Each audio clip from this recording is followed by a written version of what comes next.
Hello, this is John T. Rhapsodes Esquire, purveyor of awesome old-school audio stories, bringing you a story today from 1903 called A Retrieved Reformation by O.Henry.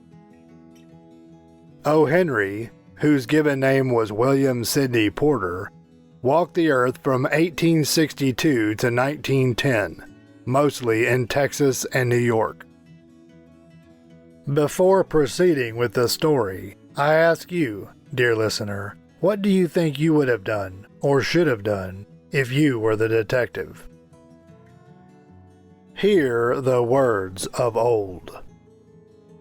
A Retrieved Reformation by O.Henry, published in 1903. A guard came to the prison shoe shop where Jimmy Valentine was assiduously stitching uppers and escorted him to the front office. There the warden handed Jimmy his pardon, which had been signed that very morning by the governor. Jimmy took it in a tired kind of way. Jimmy had served nearly 10 months of a 4-year sentence. He had expected to stay only about 3 months, at the longest. When a man with as many friends on the outside as Jimmy Valentine had is received in the stir, it is hardly worthwhile to cut his hair. "Now, Valentine," said the warden, "you'll go out in the morning. Brace up and make a man of yourself. You're not a bad fellow at heart. Now stop cracking safes and live straight." "Who, me?" said Jimmy in surprise. "Why, I never cracked a safe in my life." "Oh no," laughed the warden. "Of course not. Let's see now. How was it you happened to get sent up on that Springfield job? Was it because you wouldn't prove an alibi for fear of compromising somebody in extremely high-toned society? Or was it simply a case of a mean old jury that had it in for you? It's always one or the other with you innocent victims." "Me?" said Jimmy, still blankly virtuous. "Why, warden, I never was in Springfield in my life." "Take him back, Cronin," said the warden, "and fix him up with outgoing clothes. Unlock him at 7 in the morning and let him come to the bullpen. Better think over my advice, Valentine." At 7:15 on the next morning, Jimmy stood in the warden's outer office. He had on a suit of the villainously fitting ready-made clothes and a pair of the stiff, squeaky shoes that the state furnishes to its discharged compulsory guests. The clerk handed him a railroad ticket and the $5 bill with which the law expected him to rehabilitate himself into good citizenship and prosperity. The warden gave Jimmy a cigar and shook hands. Valentine, number 9762, was chronicled on the books "Pardoned by the Governor," and Mr. James Valentine walked out into the sunshine. Disregarding the song of the birds, the waving green trees, and the smell of the flowers, Jimmy headed straight for a restaurant. There he tasted the first sweet joys of liberty in the shape of a broiled chicken and a bottle of white wine, followed by a cigar, a grade better than the one the warden had given him. From there Jimmy proceeded leisurely to the depot. He tossed a quarter into the hat of a blind man sitting by the door and boarded his train. 3 hours set him down in a little town near the state line. He went to the cafe of one Mike Dolan and shook hands with Mike, who was alone behind the bar. "Sorry we couldn't make it sooner, Jimmy, me boy," said Mike. But we had that protest from Springfield to buck against, and the governor nearly balked. You feeling all right?" "Fine," said Jimmy. "Got my key?" Jimmy got his key and went upstairs, unlocking the door of a room at the rear. Everything was just as he had left it. There on the floor was still Ben Price's collar button that had been torn from that eminent detective's shirt band when they had overpowered Jimmy to arrest him. Pulling out from the wall a folding bed, Jimmy slid back a panel in the wall and dragged out a dust-covered suitcase. He opened this and gazed fondly at the finest set of burglar's tools in the East. It was a complete set, made of specially tempered steel, the latest designs in drills, punches, braces and bits, jimmies, clamps, and augers, with 2 or 3 novelties invented by Jimmy himself, in which he took great pride. Over $900 they had cost him to have made at a certain place where they make such things for the profession. In half an hour, Jimmy went downstairs and through the cafe. He was now dressed in tasteful and well-fitting clothes and carried his dusted and cleaned suitcase in his hand. "Got anything on?" asked Mike Dolan, genially. "Who, me?" said Jimmy in a puzzled tone.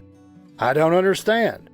I'm representing the New York Amalgamated Short Snap Biscuit Cracker and Frazzled Wheat Company." This statement delighted Mike to such an extent that Jimmy had to take a seltzer and milk on the spot. He never touched hard drinks. A week after the release of Valentine, number 9762, there was a neat job of safe burglary done in Richmond, Indiana, with no clue to the author. A scant $800 was all that was secured. 2 weeks after that, a patented, improved burglar-proof safe in Logansport was opened like a cheese to the tune of $1,500 currency, securities and silver untouched. That began to interest the rogue catchers. Then an old-fashioned bank safe in Jefferson City became active and threw out of its crater an eruption of banknotes amounting to $5,000. The losses were now high enough to bring the matter up into Ben Price's class of work. By comparing notes, a remarkable similarity in the methods of the burglaries was noticed. Detective Ben Price investigated the scenes of the robberies and was heard to remark, "That's Dandy Jim Valentine's autograph. He's resumed business. Look at that combination knob, jerked out as easy as pulling up a radish in wet weather. He's got the only clamps that can do that. And look how clean those tumblers were punched out. Jimmy never has to drill but one hole. Yes, I guess I want Mr. Valentine for it. He'll do his bit next time without any short time or clemency foolishness." Ben Price knew Jimmy's habits. He had learned them while working up the Springfield case. Long jumps, quick getaways, no Confederates, and a taste for good society. These ways had helped Mr. Valentine to become noted as a successful dodger of retribution. It was given out that Ben Price had taken up the trail of the elusive cracksman, and other people with burglar-proof safes felt more at ease. One afternoon, Jimmy Valentine and his suitcase climbed out of the mail hack in Elmore, a little town 5 miles off the railroad down in the blackjack country of Arkansas. Jimmy, looking like an athletic young senior just home from college, went down the board sidewalk toward the hotel. A young lady crossed the street, passed him at the corner, and entered a door over which was the sign, "The Elmore Bank." Jimmy Valentine looked into her eyes, forgot who and what he was, and became another man. She lowered her eyes and blushed slightly, Young men of Jimmy's style and looks were scarce in Elmore. Jimmy collared a boy that was loafing on the steps of the bank as if he were one of the stockholders and began to ask him questions about the town, feeding him dimes at intervals. By and by the young lady came out, looking royally unconscious of the young man with the suitcase, and went her way. "Isn't that young lady Polly Simpson?" asked Jimmy, with specious guile. "No," said the boy. "She's Annabelle Adams. Her pa owns this bank. What'd you come to Elmore for? Is that a gold watch chain? I'm gonna get a bulldog. You got any more dimes?" Jimmy went to the Planters Hotel, registered as Ralph D. Spencer, and engaged a room. He leaned on the desk and declared his platform to the clerk. He said he had come to Elmore to look for a location to go into business. How was the shoe business now in the town? He had thought of the shoe business. Was there an opening? The clerk was impressed by the clothes and manner of Jimmy. He himself was something of a pattern of fashion to the thinly gilded youth of Elmore, but the clerk now perceived his shortcomings. While trying to figure out Jimmy's manner of tying his four-in-hand tie knot, he cordially gave information. Yes, there ought to be a good opening in the shoe line. There wasn't an exclusive shoe store in the town. The dry goods and general stores handled them. Business in all lines was fairly good. Hoped Mr. Spencer would decide to locate in Elmore. He would find it a pleasant town to live in, and the people very sociable. Mr. Spencer thought he would stop over in the town a few days and look over the situation. No, the clerk needn't call the boy. He would carry up his suitcase himself. It was rather heavy. Mr. Ralph Spencer, the phoenix that arose from Jimmy Valentine's ashes, ashes left by the flame of a sudden and alternative attack of love, remained in Elmore and prospered. He opened a shoe store and secured a good run of trade. Socially, he was also a success and made many friends. And he accomplished the wish of his heart. He met Miss Annabelle Adams and became more and more captivated by her charms. At the end of a year, the situation of Mr. Ralph Spencer was this. He had won the respect of the community. His shoe store was flourishing, and he and Annabelle were engaged to be married in 2 weeks. Mr. Adams, the typical plodding country banker, approved of Spencer. Annabelle's pride in him almost equaled her affection. He was as much at home in the family of Mr. Adams and that of Annabelle's married sister as if he were already a member. One day, Jimmy sat down in his room and wrote the following letter, which he mailed to the safe address of one of his old friends in St. Louis. Dear old pal, I want you to be at Sullivan's place in Little Rock next Wednesday night at 9 o'clock. I want you to wind up some little matters for me. And also, I want to make you a present of my kit of tools. I know you'll be glad to get them. You couldn't duplicate the lot for $1,000. Say, Billy, I've quit the old business a year ago. I've got a nice store, I'm making an honest living, and I'm going to marry the finest girl on earth 2 weeks from now. It's the only life, Billy, the straight one. I wouldn't touch a dollar of another man's money now for $1 million. After I get married, I'm going to sell out and go west, where there won't be so much danger of having old scores brought up against me. I tell you, Billy, she's an angel. She believes in me, and I wouldn't do another crooked thing for the whole world. Be sure to be at Sully's, for I must see you. I'll bring along the tools with me. Your old friend, Jimmy. On the Monday night after Jimmy wrote this letter, Detective Ben Price jogged unobtrusively into Elmore in a livery buggy. He lounged about the town in his quiet way until he found out what he wanted to know. From the drugstore across the street from Spencer's shoe store, he got a good look at Ralph D. Spencer. "Going to marry the banker's daughter, are you, Jimmy?" said Ben to himself, softly. "Well, I don't know." The next morning, Jimmy took breakfast at the Adamses. He was going to Little Rock that day to order his wedding suit and buy something nice for Annabelle. That would be the first time he had left town since he came to Elmore. It had been more than a year now since those last professional jobs, and he thought he could safely venture out. After breakfast, quite a family party went downtown together. Mr. Adams, Annabelle, Jimmy, and Annabelle's married sister with her 2 little girls, aged 5 and 9. They came by the hotel where Jimmy still boarded, and he ran up to his room and brought along his suitcase. Then they went on to the bank. There stood Jimmy's horse and buggy and Dolph Gibson, who was going to drive him over to the railroad station. All went inside the high carved oak railings into the banking room, Jimmy included, for Mr. Adams's future son-in-law was welcome anywhere.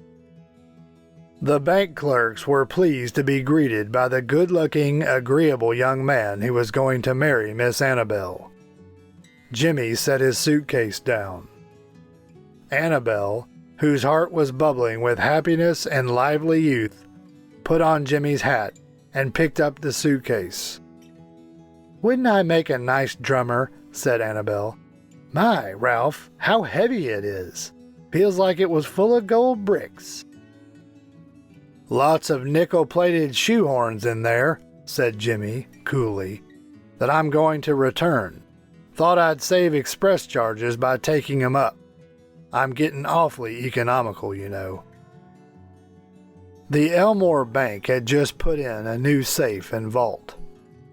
Mr. Adams was very proud of it and insisted on an inspection by everyone. The vault was a small one, but it had a new patented door. It fastened with 3 solid steel bolts thrown simultaneously with a single handle and had a time lock. Mr. Adams beamingly explained its workings to Mr. Spencer, who showed a courteous but not too intelligent interest.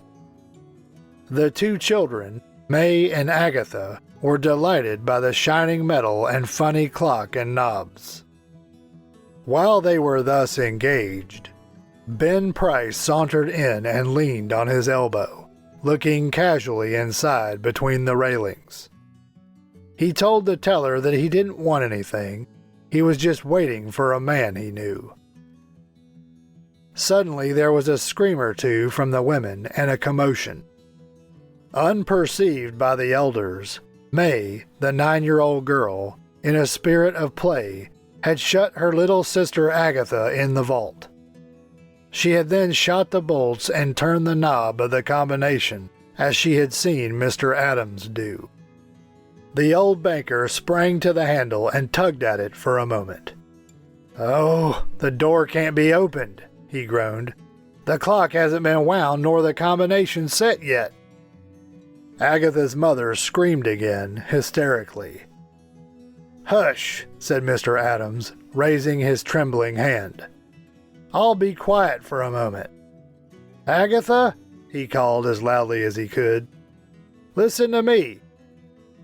During the following silence, they could just hear the faint sound of the child wildly shrieking in the dark vault in a panic of terror.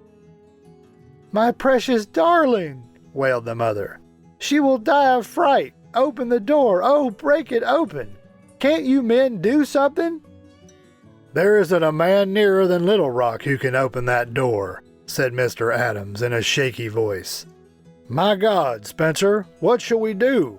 That child, she can't stand it long in there.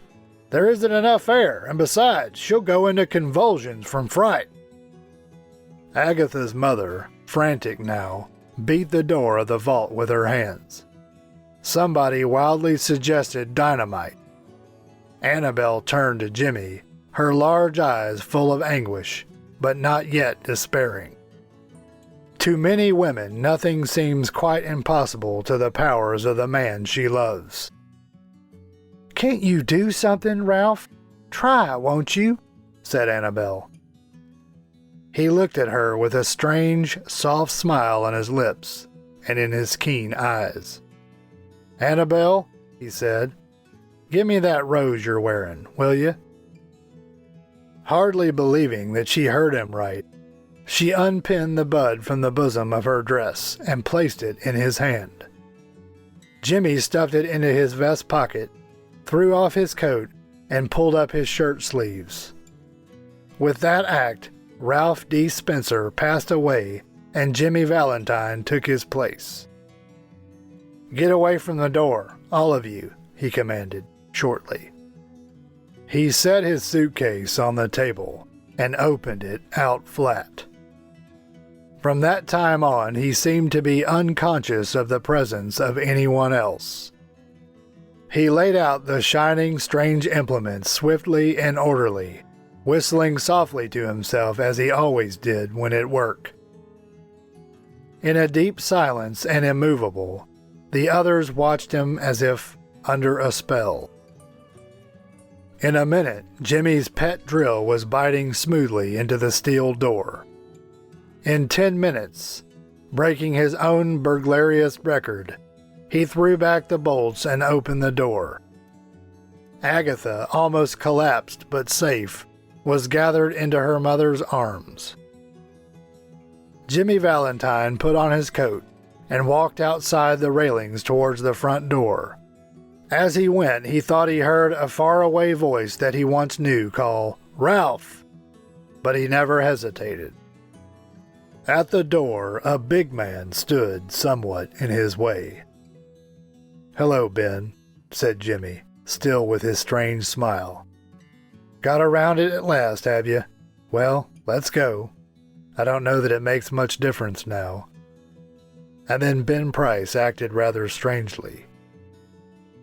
"Guess you're mistaken, Mr. Spencer," he said. "I don't believe I recognize you. Your buggy's waiting for you, ain't it?" And Detective Ben Price turned and strolled down the street. And that concludes O.Henry's 1903 story called A Retrieved Reformation. As asked in the intro, if you were Detective Ben Price, what do you think you would have done and should have done? What do you think the difference is? This is John T. Rhapsodes, Esquire, purveyor of awesome old-school audio stories. Thank you for listening. If you enjoyed this story and would like to hear more, please help me earn the warm embrace of Mr. and Mrs. YouTubes who look with loving favor upon those channels whose listeners faithfully subscribe, like, comment, click the notification bell, and share the videos with their friends so that they too can hear the words of old.